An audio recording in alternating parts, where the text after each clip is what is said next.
예수님 이름으로 기도드리옵나이다. 아멘. 여호수아서 7장 말씀 봅니다.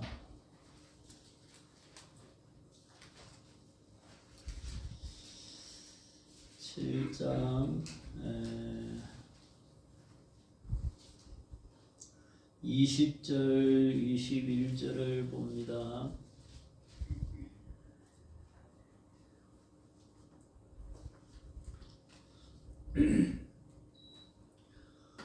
아간이 여호수아에게 대답하여 이르되 참으로 나는 이스라엘의 하나님 여호와께 범죄하여 이러이러하게 행하였나이다.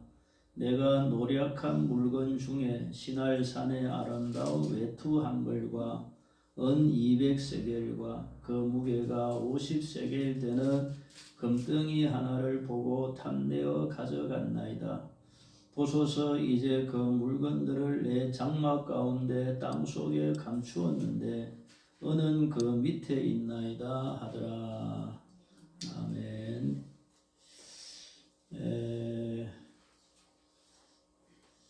여리고성이 이제 무너질 때에 하나님께서는 아무것도 가져가지 말라고 말씀하셨죠. 모든 것이 다 하나님께 바쳐진 것이다. 이렇게 이제 말씀하셨습니다. 근데 이제 아간이 여리고성에 들어가서 훔쳤죠. 시날산의 아름다운 외투 한 벌과 은 200세겔과 금 50세겔을 아무도 모르게 훔쳐서 이제 자기 장막에 감추어 놓은 것입니다. 근데 이것을 하나님께서 다 보고 계셨죠. 그래서 우리가 항상 무엇을 말을 하든 또 무슨 어디서 뭘 하든 항상 하나님을 먼저 생각하면서 사람이 보느냐 안 보느냐는 별로 안 중요한 일이에요. 하나님 보시기에 이게 우리가 믿음 있는 사람의 기준이 되는 것이죠.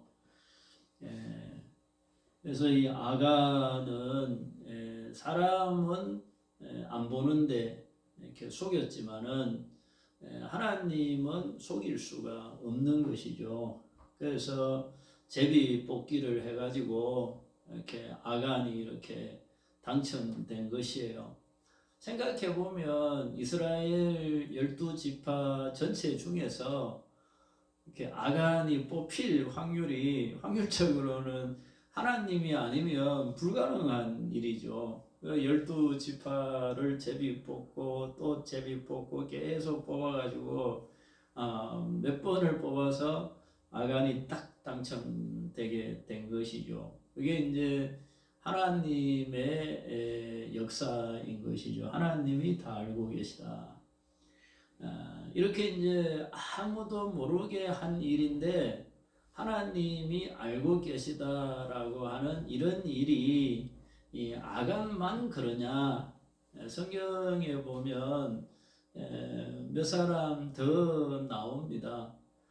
대표적으로 다윗이 있죠. 다윗이 이제 우리아의 아내 바세바를 이렇게 데리고 와서 동침을 했죠.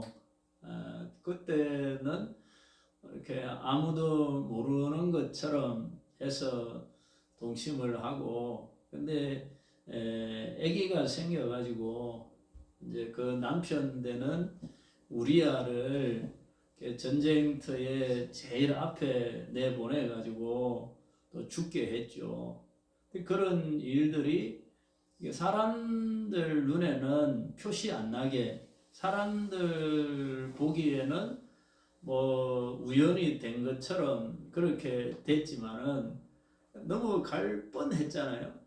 근데 하나님이 그걸 다 알고 계시고 하나님이 다 보고 계시죠. 그래서 나단 선지자를 보내 가지고 다윗을 책망하지 않습니까? 그러니까 그런 일도 다윗이 사람들한테 들키지 않도록은 잘한 거죠.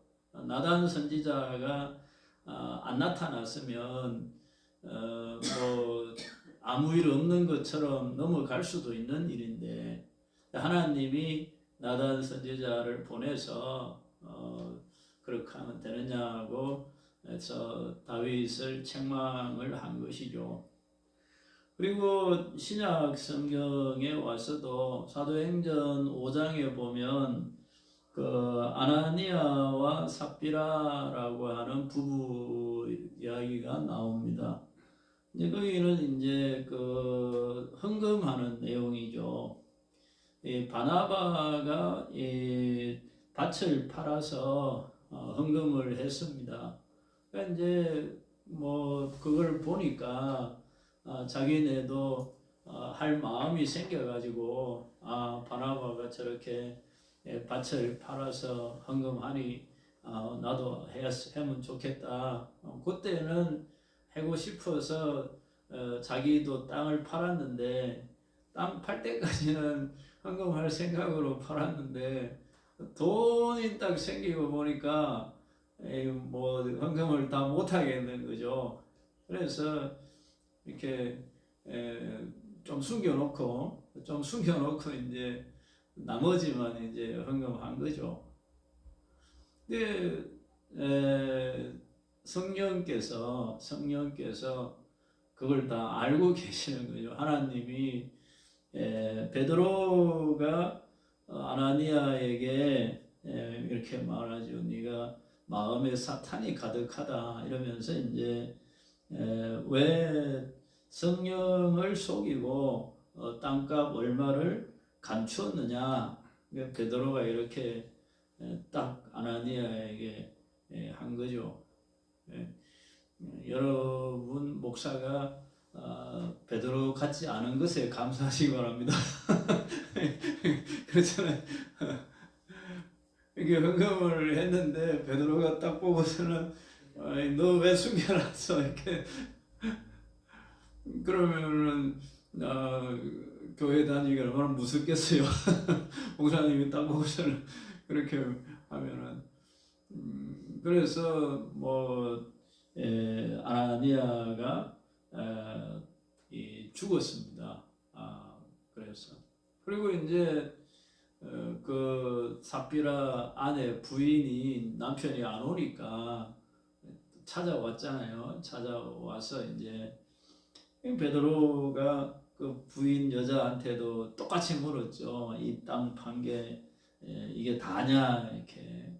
그러니까 이 여자도 답니다 이렇게 대답을 한 거죠. 그랬더니 뭐 그 자리에서 여자도 죽었죠. 그러니까 이 자기들 생각에는 사람만 모르면 되는 것처럼 그렇게 속이는 거잖아요. 근데 하나님이 그런 것을 다 알고 계시다라는 것이 이제 중요하죠. 그래서 우리가 살면서 이렇게 그리스도인이 아닐 때에는 보통 사람들이 사람 눈치 보고 살아요. 사람이 보느냐 안 보느냐, 사람이 어떻게 생각하느냐, 모든 게 다 사람 중심으로 생각해요. 근데 우리가 그리스도인이 되고 난 다음부터는 하나님이 중요하죠. 사람이 뭐 알든지 모르든지, 사람이 보든지 안 보든지 그런 것은 별로 덜 중요합니다. 우리에게 중요한 것은 하나님 보시기에 하나님이 알고 있잖아. 그게 이제 우리가 어떤 이 행동을 할 때에 기준이 돼야 되는 것이죠. 그래서 하나님이 아신다는 것을 제일 잘 기록한 말씀이 시편 139편입니다. 한번 찾아보십시다. 시편 139편을 찾아보십시다. 하나님께서 우리를 어떻게 알고 계시느냐. 하나님이 아는 것이 좋아요, 싫어요? 그렇죠. 하나님이 나를 아는 게 그게 좋아야 돼요. 예. 하나님이 나를 그렇게 너무 많이 아는 게 부담스럽잖아. 좀 적당히 모르고 살면 더 좋은 거 아니야? 여러분 부부지간에 어떻습니까? 남편하고 아내가 남편이 나에 대해서 다 아는 거 하고 좀 적당히 모르는 거 하고 내 마음이나 생각이나 이런 것까지 싹 다 알면 좋겠어요? 아니면 좀 잘 몰랐으면 좋겠어요? 오늘 39장 시편 139편에 보면 하나님이 이렇게 말씀합니다. 1절부터 한번 봅시다. 여호와여 주께서 나를 살펴보셨으므로 나를 아시나이다. 이렇게 하나님이 나를 살피고 계시고 나를 알고 계시다.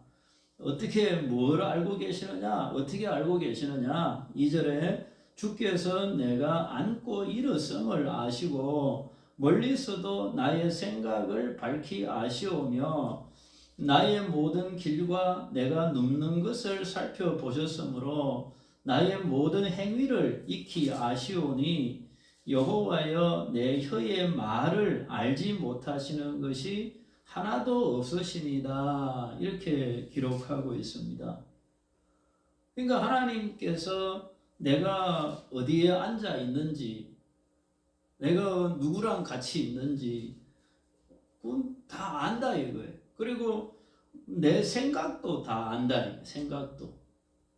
그리고 내가 가는 길도 알고, 내가 어디서 눕는 장소도 알고, 내 행위도 알고, 내가 하는 말도 다 알고 있다. 하나님이 그런 것이. 그러니까 이렇게 말씀하는 것은 하나님이 나에 대해서 모르는 게 있다는 거예요, 없다는 거예요? 모르는 게 없다는 말이에요. 하나님이 나에 대해서 다 안다. 그런 것이에요.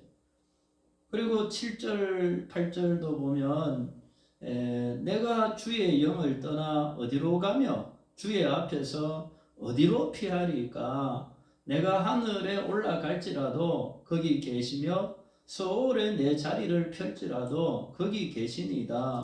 그러니까 내가 하나님이 나를 다 아는 게 불편해서 좀 숨어야지, 피해야지, 하나님 모르게 좀 뭘 해봐야지 이렇게 생각하고 어딜 피한다고 해도 어디로 피할 수 없다는 것이에요. 내가 하나님을 피해서 어디로 가겠습니까? 하늘에 올라가도 거기 하나님이 계시고 서울에 내 자리를 펼지라도 거기 하나님이 계신다. 이 말은 하나님이 없는 데가 없다. 하나님이 내가 뭐 하나님을 피해서 숨을 수 있는 곳이 없다. 그런 말인 것이에요.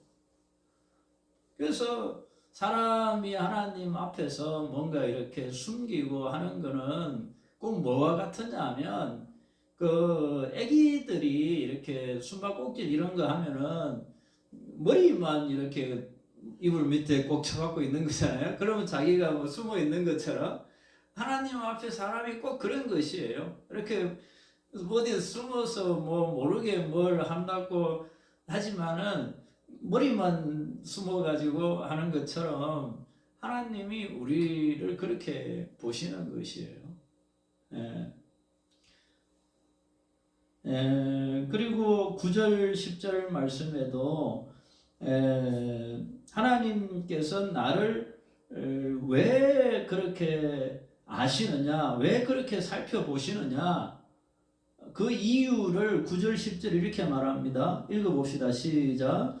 내가 새벽 날개를 치며 바다 끝에 가서 거주할지라도 거기서도 주의 손이 나를 인도하시며 주의 오른손이 나를 붙드시리다. 하나님이 왜 나를 그렇게 살펴보느냐? 왜 그렇게 하나님이 나에게 관심이 많으냐? 뭐 때문에 그런 거예요? 나를 인도하시겠다는 것이에요. 나를 붙들어 주겠다는 것이에요. 그러니까 나를 붙들어 주시려고, 나를 인도하려고 하나님이 나한테 그렇게 관심이 많다는 것이에요. 그러니까 하나님이 나를 살펴보는 게 저게 뭐 나쁜 짓 안 하나 이렇게 이제 감시하려고, 저게 뭐 어디 또 도둑질 안 하나, 저게 어디 뭐 또 뭐 그렇게 하나님이 나를 감시하려고 살펴보는 게 아니라, 하나님이 나를 인도하기 위해서, 나를 붙들어 주기 위해서 나를 살펴보신다, 그렇게 말씀하고 있는 것이에요. 예. 그러니까 우리가 이제 애들을 키우면 이제 이렇게 항상 신경이 다 어디에 가 있습니까? 애한테 가 있잖아요. 그러면서 이제 어디 뭐 넘어지지는 않나, 어디 뭐 또 다치지는 않나, 이렇게 늘 이렇게 멀리 이렇게 있어도 늘 이렇게 보기에 신경이 다 있는 거잖아요. 집에 있어도, 부엌에 있어도 애가 지금 뭐 하고 있나, 이렇게. 왜 그러고 있는 거예요? 걔를 지키기 위해서 그런 거죠. 안 다치게 하려고, 붙들어 주기 위해서. 그래서 그렇게 신경을 쓰는 거잖아요. 예. 그러니까 하나님이 우리를 그렇게 살펴보는 게, 하나님이 우리를 그렇게 알려고 하는 게, 아시는 것이, 이게 우리를 이렇게 막 가둬 놓으려고, 우리를 감시하려고 그러는 게 아니라, 우리를 인도하시고 붙들어 주시려고 그러는 것이다, 이런 말이에요. 그리고 11절 12절 말씀도 보면, 내가 혹시 말하기를 흑암이 반드시 나를 듣고 나를 두른 빛은 밤이 되리라 할지라도, 이게 뭐냐면 내가 흑암 중에 있더라도, 이런 말이에요. 빛이 밤이 된다 이거야. 그러니까 흑암이나 밤 가운데 있다, 이런 말이에요. 내가 있는 형편이 흑암이든 밤이든 어떻든 간에 12절에 보면, 주에게서는 흑암이 숨기지 못하며, 흑암이더라도 그거는 하나님이 나를 찾으신다는 거예요. 흑암이 나를 덮어 있어도, 그래도 그 흑암 속에서도 하나님은 나를 아신다 이거예요. 그리고 밤이 낮과 같이 비추이나니 주에게는 흑암과 빛이 같음이니이다. 되게 은혜스러운 말인 것이에요. 그러니까 흑암이나 밤이나 그런 거 상관없이 하나님은 나를 살피시고 계시다, 그런 말이에요. 그러니까 우리가 살면서 인생의 흑암 같은 상황, 인생의 밤을 지나는 것처럼 그런 상황이 올지라도, 하나님은 나를 살피시고 나를 인도하시고 나를 붙들고 계시다, 그렇게 지금 말씀하고 있는 것이에요. 예, 그리고 13절 14절 말씀도 읽어보십시다. 시작. 주께서 내 내장을 지으시며 나의 모태에서 나를 만드셨나이다.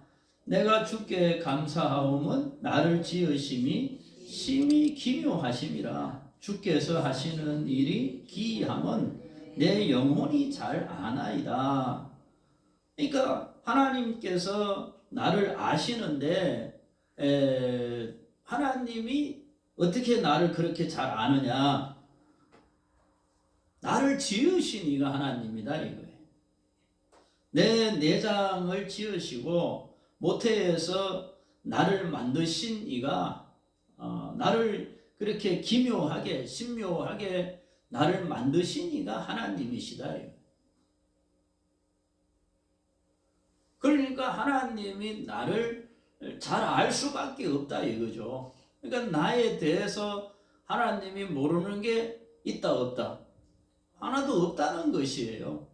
우리가 뭐 핸드폰이 됐든 자동차가 됐든 우리는 뭐 잘 모르고 그냥 쓰잖아요. 핸드폰도 그게 뭐 무슨 원리로 무슨 기능으로 무슨 기술로 그렇게 되는지 뭐 모르죠. 그냥 우리 전화 오면 받고 전화 걸면 걸고 이러는 것 뿐이지 그 안에 뭐가 어떻게 돼 있는지 그 누가 제일 잘 알아요?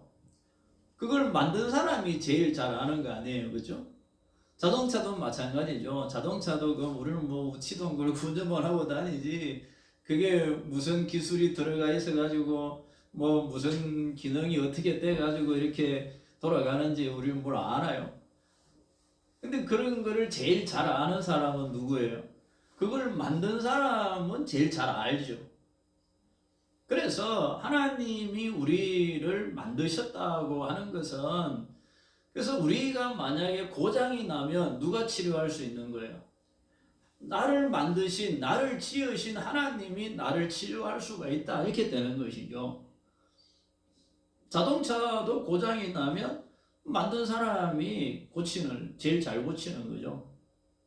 그래서 우리가 고장이 나면, 우리에게 문제가 생기면 하나님께서 나를 다 고치시고 나를 만드신 하나님이 나를 치료하신다 이렇게 되는 거예요. 그래서 나보다 나를 더 잘 아시는 하나님 이렇게 되는 것이에요.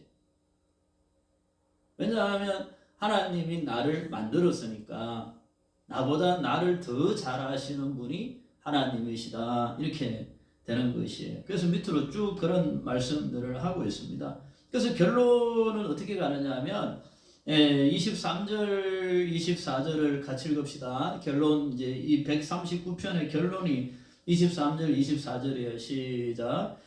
하나님이여 나를 살피사 내 마음을 아시며 나를 시험하사 내 뜻을 아옵소서. 내게 무슨 악한 행위가 있나 보시고 나를 영원한 길로 인도하소서. 아멘. 이렇게 하나님이 나를 살펴보실 때에 내가 그게 싫어가지고 계속 피하고 도망다니고 그러면 안 된다는 것이에요. 하나님께서 어차피 내가 피할 수 없다. 내가 하늘 끝에 있을지라도 서울에 내려갈지라도 하나님은 거기 계시는데 어차피 나는 하나님을 피할 방법도 없고 하나님을 떠날 방법도 없는 것이에요. 하나님이 나를 너무 잘 알고 계시기 때문에 그래서 저 결론이 어떠하냐? 나를 살피사 내 마음을 아시고 나를 시험하사 내 뜻을 아옵시고 내게 무슨 악한 행위가 있나 보시고 나를 영원한 길로 인도하소서. 나를 영원한 길로 인도해 주세요 라고 하나님께 맡기는 것이에요.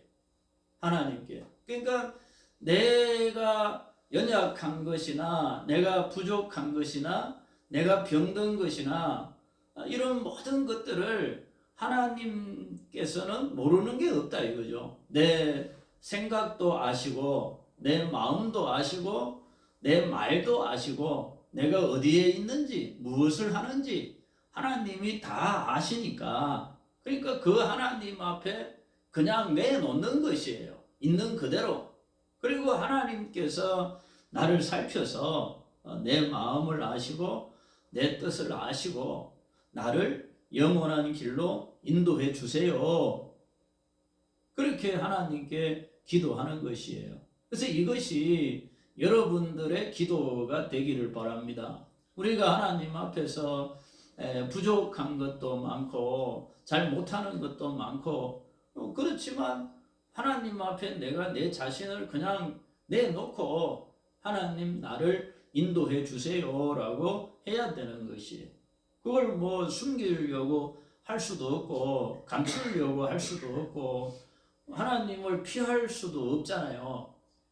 그러면 그냥 하나님 앞에 정직하게 진실하게 솔직하게 하나님 앞에 내 자신을 이렇게 벌려놓는 것이에요. 그게 우리가 그 재물을 하나님 앞에 드릴 때에 잡잖아요. 재물을 잡아가지고 머리도 띄고 다리나 다 이렇게 잘라가지고 번제단에 이렇게 다 벌려놓는 거잖아요. 그게 우리 모습이에요. 하나님 앞에 다 이렇게 다 잘라가지고 하나님 앞에 그냥 벌려놓는 거예요. 하나님 그냥 드립니다 이거예요. 내 머리부터 내 속에 있는 것까지 다 벌려놓고 하나님께 숨길 것도 없고 감출 것도 없고 그냥 이렇게 각을 뜨죠. 각을 떠서 하나님 이렇게 나를 받아주세요.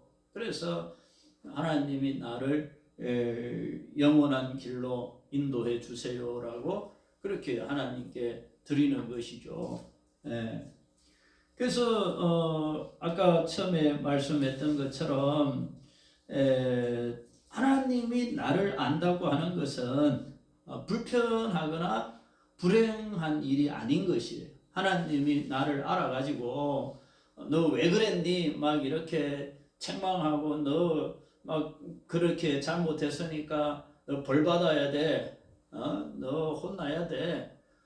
하나님이 그렇게 하시는 게 아니라 이거예요. 하나님이 나를 붙들어 주시고 하나님이 나를 인도해 주시고 그렇게 하기를 원하시는 게 하나님이시다.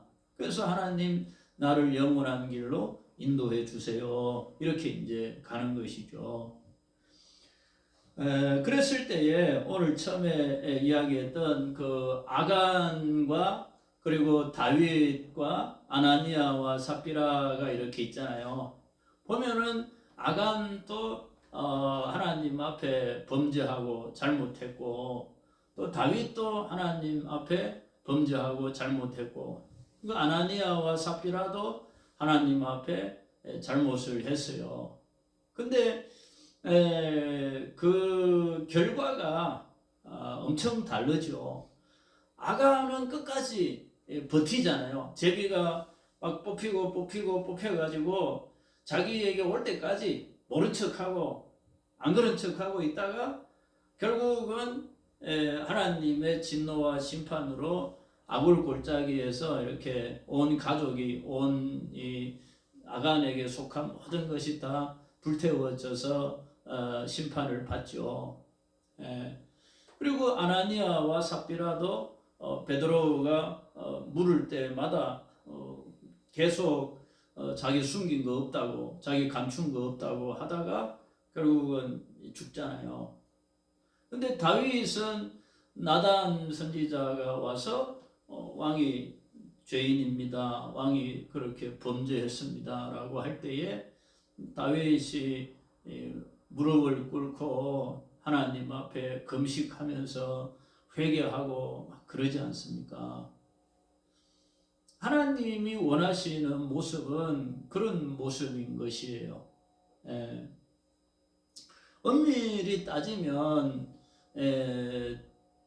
아간이 금덩이 언덩이를 훔친 것하고 그 다음에 아나니아와 삽비라가 땅을 팔아서 돈을 감춘 것하고 다윗이 이 바세바를 취해서 동침하고 그 남편을 죽인 것하고 누구 죄가 제일 커요?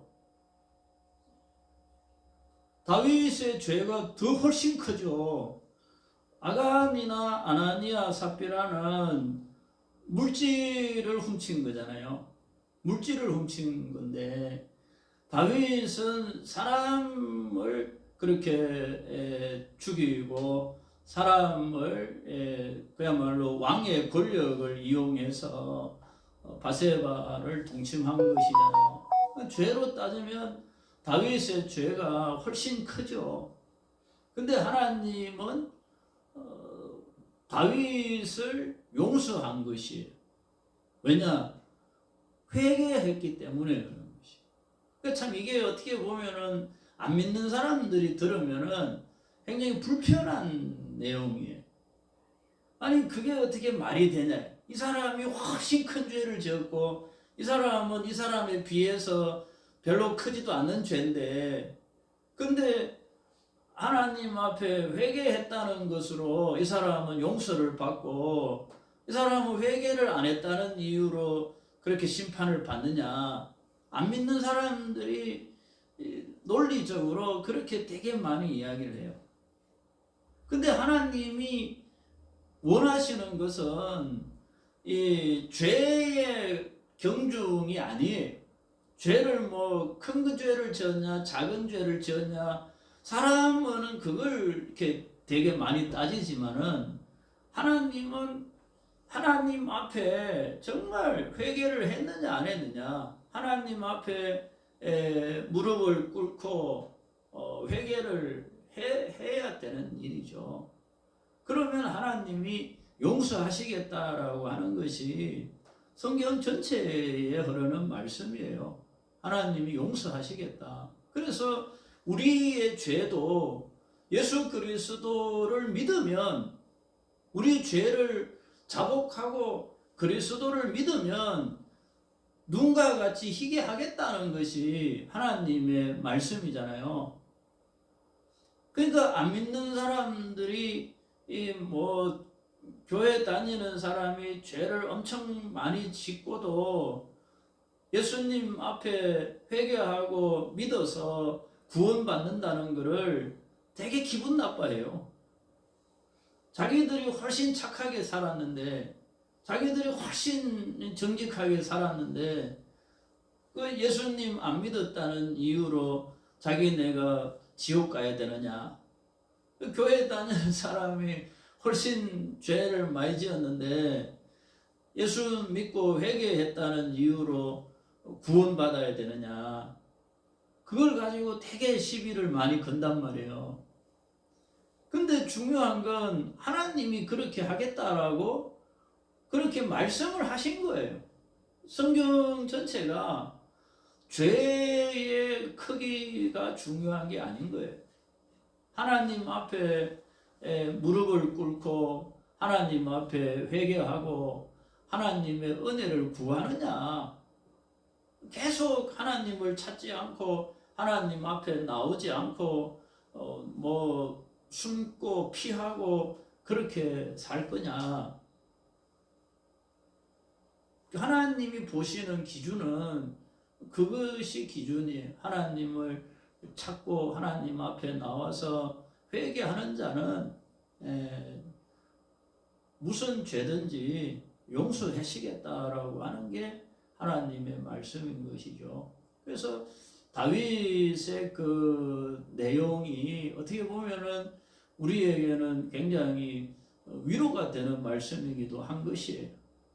우리는 그렇게 큰 죄를 안 짓잖아요. 그렇죠? 우리는 그렇게 큰 죄를 못 짓잖아요. 우리는 너무 불안하잖아요. 그렇게 큰 죄 지으려고 그러면 우리는 그렇게 못 살잖아요. 근데 하나님은 다윗이 그렇게 큰 죄를 지었는데도 용서해 주신다라고 하니 어떻게 보면은 되게 우리는 그 내용이 감사한 것이죠. 하나님 앞에. 그래서 여러분들이 살아가면서 부족한 것도 많고 하나님이 나를 그렇게 내가 행동하는 것이나 말하는 것이나 생각하는 것이나 다 아신다고 할 때에 하나님 앞에 우리가 얼마나 부끄러운 존재입니까? 근데 하나님이 그럼에도 불구하고 우리를 인도하셔서 붙들어 주시고 그럼에도 불구하고 우리를 영생의 길로, 생명의 길로 인도하시겠다라고 하는 것이 하나님의 약속이고 하나님의 말씀인 것이에요. 그래서 하나님의 말씀을 붙들고 하나님 앞에 피할 길이 없습니다. 숨길 것도 없고, 그러니 하나님 앞에 항상 정직하게 진실하게 하나님 앞에 서기를 바랍니다. 기도하십시다.